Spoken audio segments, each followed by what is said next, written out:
Good evening, everybody. This is Cinnamon Noir. Welcome back to Castlevania Circle of the Moon. And welcome back to my least favorite area in Circle of the Moon. Well, at least we get an axe, so that's somewhat useful. This next boss, an axe, is going to be much more helpful than holy water would be. Heck, even the knife against the next boss would be more use than the holy water. Because the holy water can only really attack enemies on the ground. And this next boss is going to have almost his entire body's in the air. So you see here what I was talking about with the poison armors. Their little poison clouds actually don't do damage when they pass through you for the first time. And you can sort of see that they're immaterial and hazy, and then they turn more solid when they're able to damage you. But still, it's so counterintuitive. Like, these bosses just have a very strange... Not bosses. These enemies have a very strange way of attacking. And here's an interesting little thing. Clearly we need to get to the end of that before it's done crumbling, and then slide through. So let's try to do that a little better this time. There we go. Careful wall jumping, and another poison armor, which I do not like, but oh well.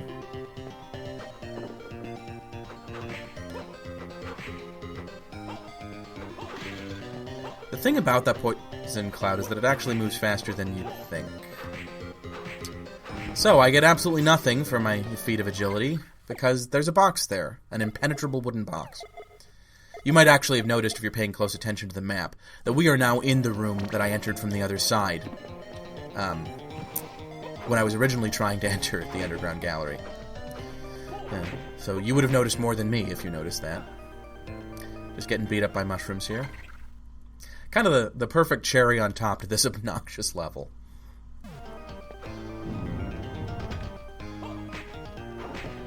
I don't know why I thought stone would be good against poison. I mean, that's not even Pokemon rules, which is what I normally follow in. The really frustrating thing about fighting two of these guys at once is that while one of them might have his attack pass through you harmlessly, it's likely the other one will be in the position where the attack lands right on you. So really, two at the same time with these guys is not a good idea. I'm actually really glad that these guys are mostly confined to this area. Poison armors are one of the most annoying enemies in this game.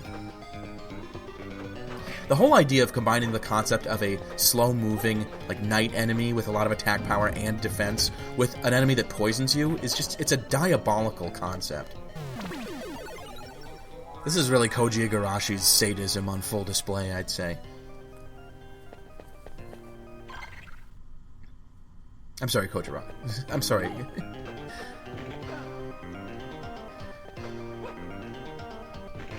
I was going to say Kojirashi, which is not a real word. I'm sorry, Koji Igarashi. You are a great game designer, but man, sometimes I can't take this. So I'm just waiting around here for the specters to get all of the fun out of their system so that I can finally climb this. But they're not done having fun yet. Ugh. You'll notice every time we run into one of these guys, even considering that I've gone up in levels, they do more damage every single time. So even though these are like tiny, useless enemies, they still now do more damage to me than a single potion heals. It's crazy. I'm also not able to kill them in one hit either. They'll take 2 hits.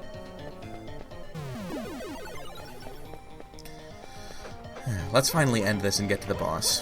Which is not a boss I like, but...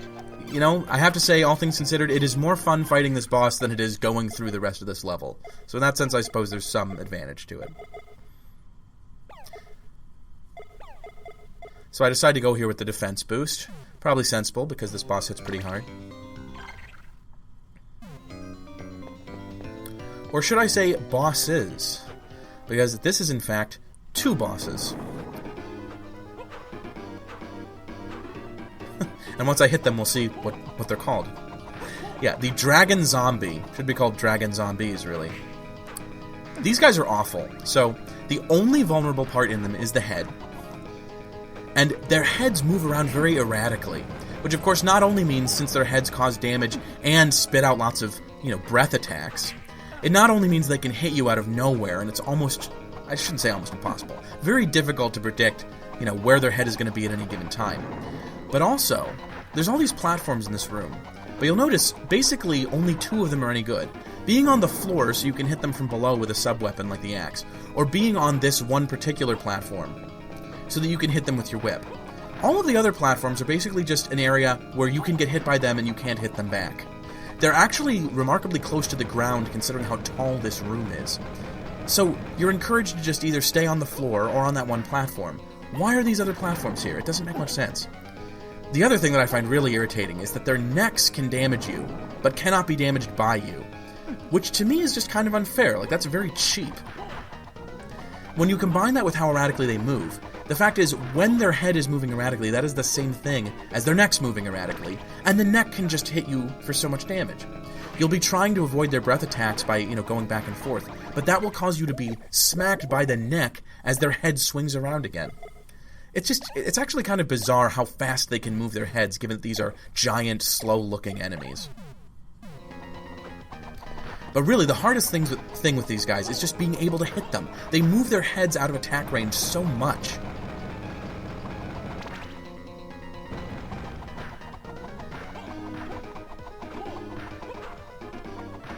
So yeah, really just kind of a cheap, annoying boss, which is the perfect way to cap off a cheap, annoying level. I have so much trouble with these guys. Admittedly, I have kind of a bad sub-weapon. I'm sloppy because I've forgotten all these guys' patterns. But the thing about these guys is their patterns aren't even particularly easy to remember. Yeah, I don't like this boss. Like, you could say I'm not good at this game and maybe I need to find a way to do this better. But it still wouldn't make me like this boss. Even if I could beat this boss in 2 minutes, I would still think it's boring and just not very fun. Considering that the last boss, Adramelech, was one that also hits ridiculously hard and is just not that interesting. It's a really bad 1-2 combo of bosses. So yeah, there's the game over screen. We get to see a little gargoyle. But one thing about this game over, it may have been a little demoralizing, but it also bred in me the determination to beat these assholes. So we're going to, suit up and do a better job. So first things first, getting the cross. The cross is a much better sub-weapon against these guys, as it is against pretty much everything. So we're going to start by getting that.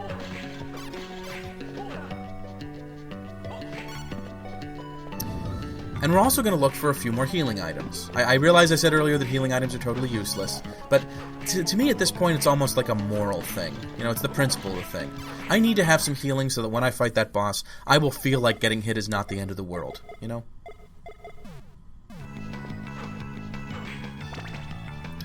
one thing I did here is for the first time I started to use Venus and I believe it was the Mandragora, which actually increases your luck. And I just realized that's what it does. By getting that magical armband, it's a rare drop. So, what I'm going to do here pretty soon is, I'm just going to spam. Like, I got that potion from the skeleton. That proves that this works. It's a proof of concept. So naturally, when I find a new exploit, the only thing to do is abuse it. Apologies, people who have a sensitivity to light may want to look away from their screens now.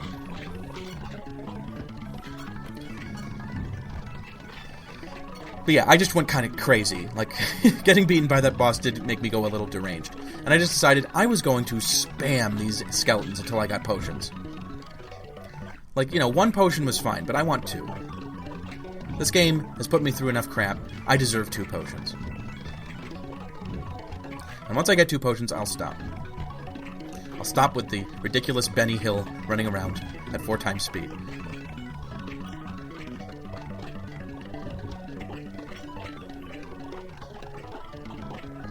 Yeah, the music doesn't sound too good at this speed, I have to say.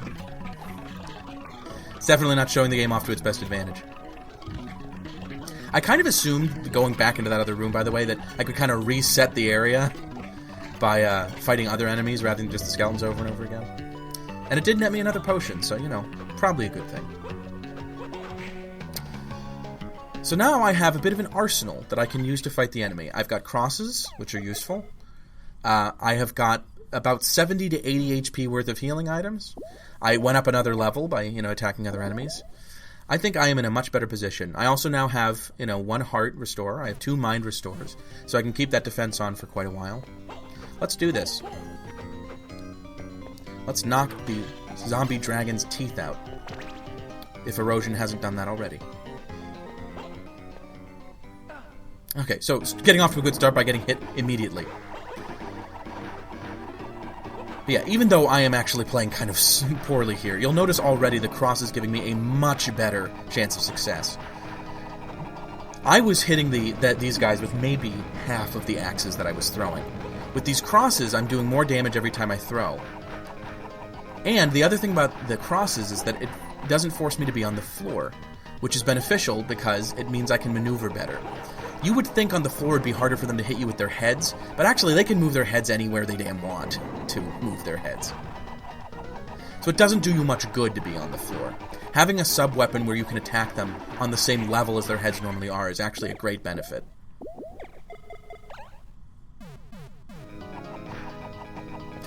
Another recommendation I would have for this boss if you play this game yourself is definitely attack the left one first. Each head has a different breath attack. The one on the left has that sweep of fireballs, which is very difficult to avoid. The one on the right has an attack that does more damage, but it's easier to avoid. It's just this one little beam thing that it shoots out. One thing you do have to be aware of, though, is that once one of them is dead, the other one will heal himself by eating the dead one, which is so frickin' gross. Like, this enemy really has no redeeming qualities. It's not honorable. It's not fun. It's just gross and obnoxious. So there's his attack. Like I said, much easier to dodge. I also think once one of them is dead, there's a few combo attacks they can't do. I guess he can still pound the ground and send those rocks flying down. Which, kind of like what the Iron Golem did in the Machine Tower, that's your sign that you need to start spinning the whip so you can protect yourself against it. I don't know if there's any way to predict where those things are going to come down. The funny thing about this boss is that once you've killed one of the dragons, the boss fight is very close to being successfully finished. Because the other one finds it so... because the other one is so restricted in where it can go. It's so much easier to dodge him.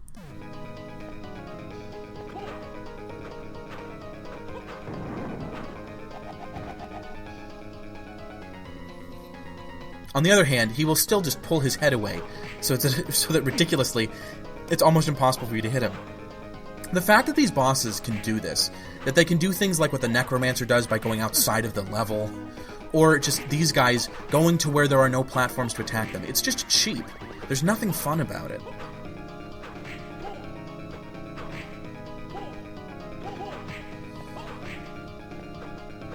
I do kind of wish that I had been a little more economical with the crosses in the first part of this battle, so that I could use some crosses against this guy once he was down to him. Because I really didn't get any cross hits on him at all. And if I had, I think we'd already be done with the boss fight by now. Here we go. Oh. I cannot tell you how freaking satisfying it is to beat this boss after you've died to it twice. I actually did die twice. I edited out one of them. But yeah, even without that orb, I'm feeling pretty good right now. I'm feeling like a vampire killer. They were undead, you know what kind of counts. I'm willing to call them vampires. They're awful enough to be vampires. And we get the heavy ring, which makes you really heavy. And that enables you to push boxes because of the well-known physical principle of momentum. Yeah, I have no idea what this whole thing is about. The idea of getting a little amulet that makes you able to push a wooden box around, it's just silly.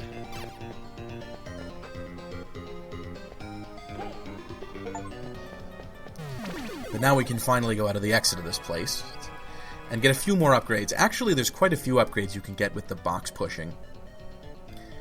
Triumphant floor pound.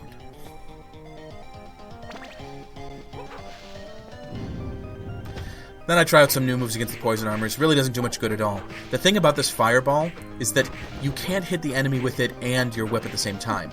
So it's not much use. Like, if you hit them with the fireball, it'll do less damage than the whip normally would, and you don't get the whip hit in.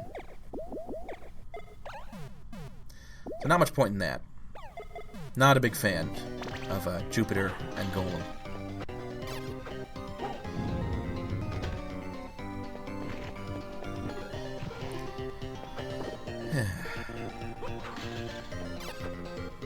I just noticed that stuff on the wall is probably blood, but I have no idea what it's supposed to be from. Like, most of the enemies in this area are bugs of some kind. I don't think there's anything in here that could have blood on it. Very unusual. Yeah, and now we see box pushing. And of course, it happens really slowly, because these are such heavy boxes. Oh, you son of a bitch. I almost fell for that one.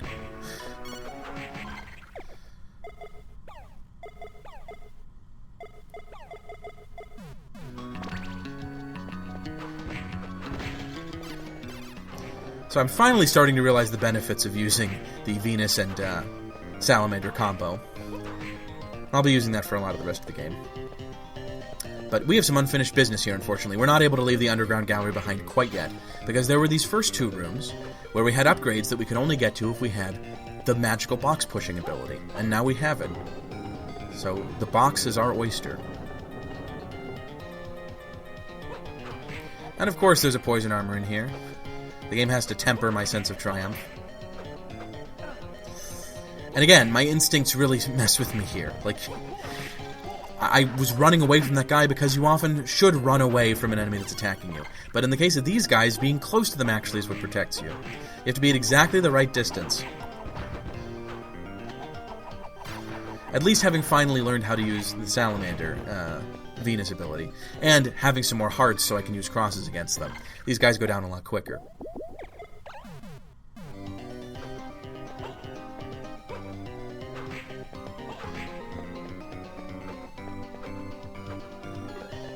We have some whites in here, just the third version of zombie enemies. Again, not very interesting.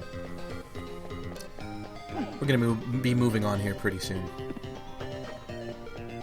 I forgot to use those brain floats in order to get another power-up. That's assuming you actually can do that, which I'm not sure if there is one. Oh well.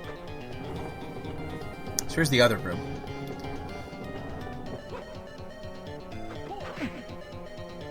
Harpy in here, not too difficult to defeat. And we get a heart up. Nice. I was just getting my bearings here for where we're going next. So we're going back to the Chapel Tower, which you might have remembered earlier. There was a box we couldn't push. And in here there's a hippogriff, an enemy from the next area. And archdemons. These guys are very similar to the beast demons, except they take more hits, and they fire out 2 of those streams of bullets instead of 1. So it's a bit more of a complicated attack with a pattern you have to dodge. Really does look a lot like something out of Toho, that bullet pattern.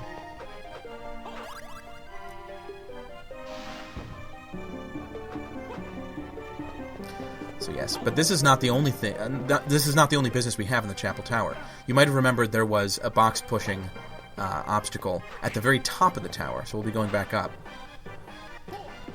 Going through this area where there are more high-level enemies, not only an archdemon, but also a succubus.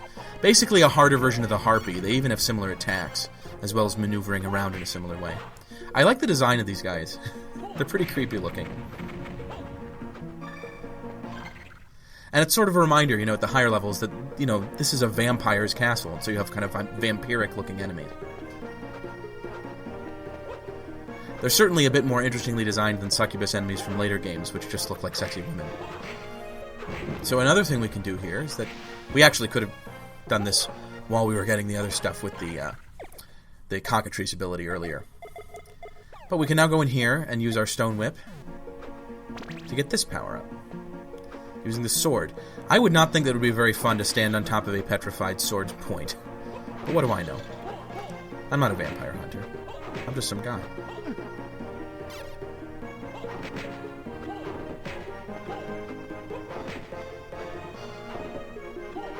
That was kind of a dumb decision.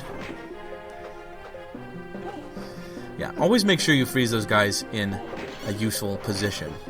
Also make sure not to lose the cross, because we've done enough of that stupidity for one video. There we go. Much better positioning. And we get this nice MP up. So you may remember earlier that there were those 2 little slits in the map, which clearly indicate places we could go back. Jeez, I'm just getting beaten up by bloody swords here. Let's take care of that.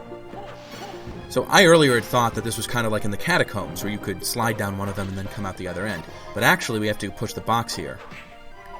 And then that other slit is coming in from another area, which we won't get to for a while yet. There's some hyenas here, and also harder versions of the were-panthers, the were-jaguars. And I'm already pretty low on health, so these guys are not a welcome sight.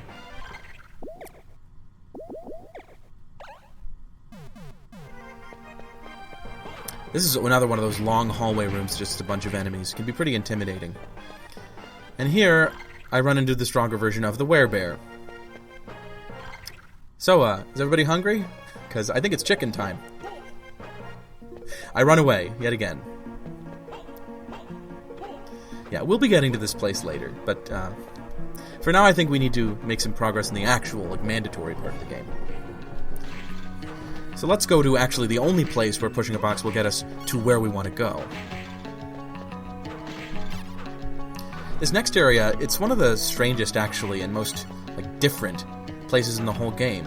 You know, kind of different from any place we've seen before. And a place that I actually completely forgot about the last time that I played this game, oddly enough. Yeah, so we're about to head into the pit again. No, I'm just kidding. I couldn't resist. No, this is the underground warehouse. One of 3 areas in this game called the underground something. I think at some point they just had kind of a failure of the imagination with this.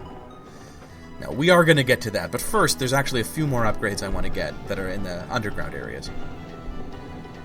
Yeah, it's kind of insane. I think part of the reason I often forget the names of places in this is that so many of them are just so boring, you know? Audience room, like eternal corridor, and then you have underground gallery, underground warehouse, and underground waterway.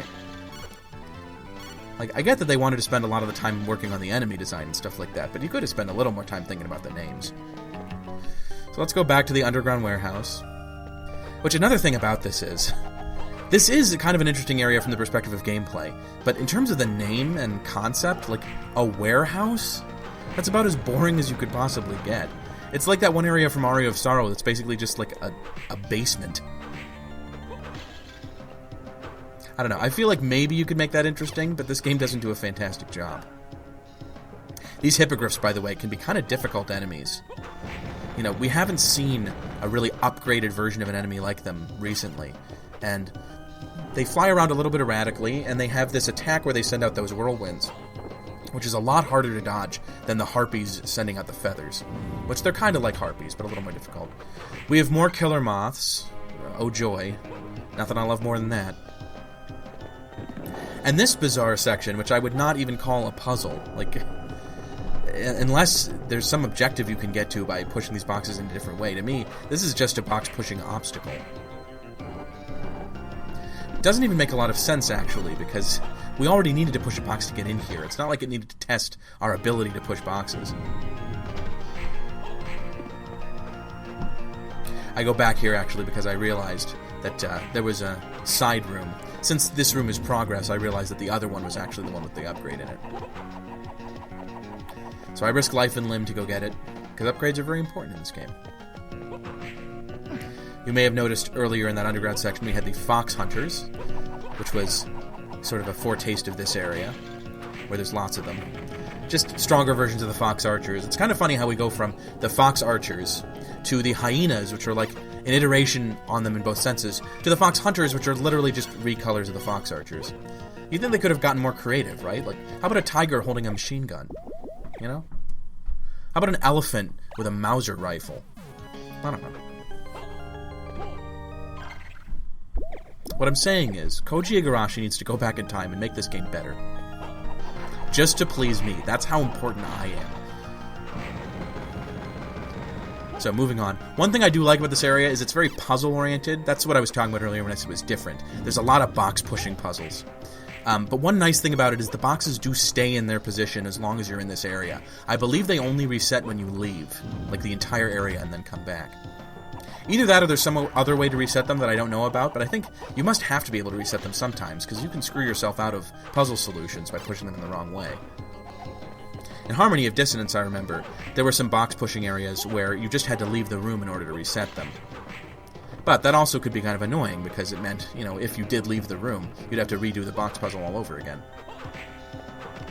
We have some poltergeists here. They, I believe, were introduced in Symphony of the Night.